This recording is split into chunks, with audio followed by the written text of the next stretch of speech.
খালেদা জিয়া তার দীর্ঘ রাজনৈতিক জীবনে একাধিকবার কারাবন্দী ছিলেন। এরশাদের শাসনামল ছাড়াও বিএনপি নেত্রী খালেদা জিয়া জেলে গিয়েছিলেন 2007 সালে তত্ত্বাবধায়ক সরকারের সময়। আওয়ামী লীগ সরকারের সময়ে খালেদা জিয়া জেলে গিয়েছিলেন 2018 সালের 8 ফেব্রুয়ারি। তখন তার 17 বছরের সাজা হয় জিয়া অরফানেজ ট্রাস্ট এবং জিয়া চ্যারিটেবল ট্রাস্ট সম্পর্কিত দুর্নীতির দুটি মামলায়। তবে 2 বছরের বেশি সময় জেল খেটে অসুস্থতার কারণে আওয়ামী লীগ সরকারের নির্বাহী আদেশে বিভিন্ন শর্তে মুক্তির পর তিনি গুলশানের বাসায় ওঠেন। শর্তগুলো ছিল এই সময়ে তার ঢাকায় নিজের বাসায় থাকতে হবে এবং তিনি বিদেশ যেতে পারবেন না। পরবর্তীতে কয়েক দফায় তার সেই মুক্তির মেয়াদ বৃদ্ধি করা হয়েছে। এরপর খালেদা জিয়া দৃশ্যমান কোনো রাজনৈতিক কর্মকাণ্ডে অংশ নেননি। গুলশানের বাসভবনে অসুস্থ হয়ে পড়লে খালেদা জিয়াকে একাধিকবার হাসপাতালে ভর্তি করা হয়েছিল। ঢাকায় নিজের বাসায় থাকা অবস্থাতেই 2021 সালের মে মাসে করোনায় আক্রান্ত হয়ে চিকিৎসা নেন তিনি। তখনও শ্বাসকষ্টে ভোগার কারণে তাকে করোনা কেয়ার ইউনিট থেকে চিকিৎসা নিতে হয়েছিল। এক পর্যায়ে চিকিৎসকরা জানান তিনি লিভার সিরোসিসে ভুগছেন। এছাড়া তার ডায়াবেটিস,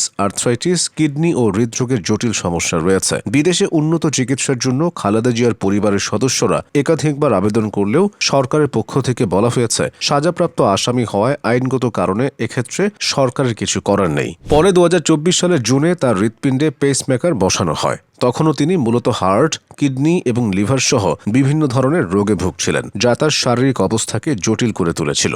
এর আগে থেকেই তার হার্টে 3টি ব্লক ছিল।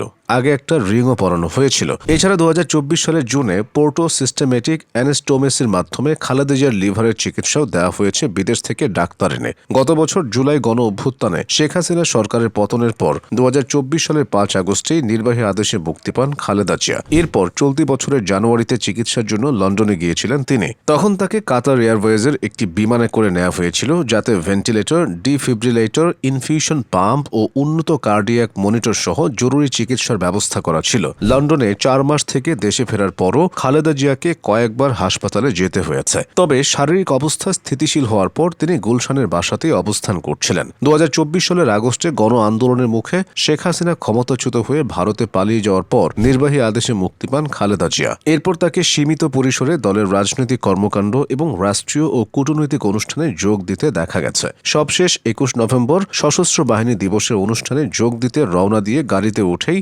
অস্বস্তি বোধ করছিলেন তিনি। পরে শ্বাসকষ্ট হলে 22 নভেম্বর তাকে জরুরি ভিত্তিতে হাসপাতালে নেওয়া হয়। 90 দশক থেকে দীর্ঘ সময় বাংলাদেশের রাজনীতি খালেদা জিয়া এবং শেখ হাসিনাকে ঘিরে আবর্তিত হয়।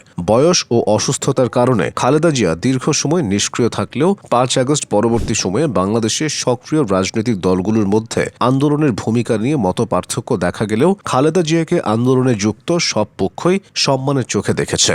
দলের ভেতরে বিএনপি তাকে রাজনৈতিক অভিভাবক হিসেবেই সামনে এনেছে সবসময়। সবশেষ নভেম্বরের শুরুতে ত্রয়োদশ জাতীয় নির্বাচনের জন্য দলের মনোনয়ন ঘোষণা করা হলে খালেদা জিয়াকে 3টি আসন থেকে মনোনয়ন দেওয়ার সিদ্ধান্ত নিয়েছিল বিএনপি।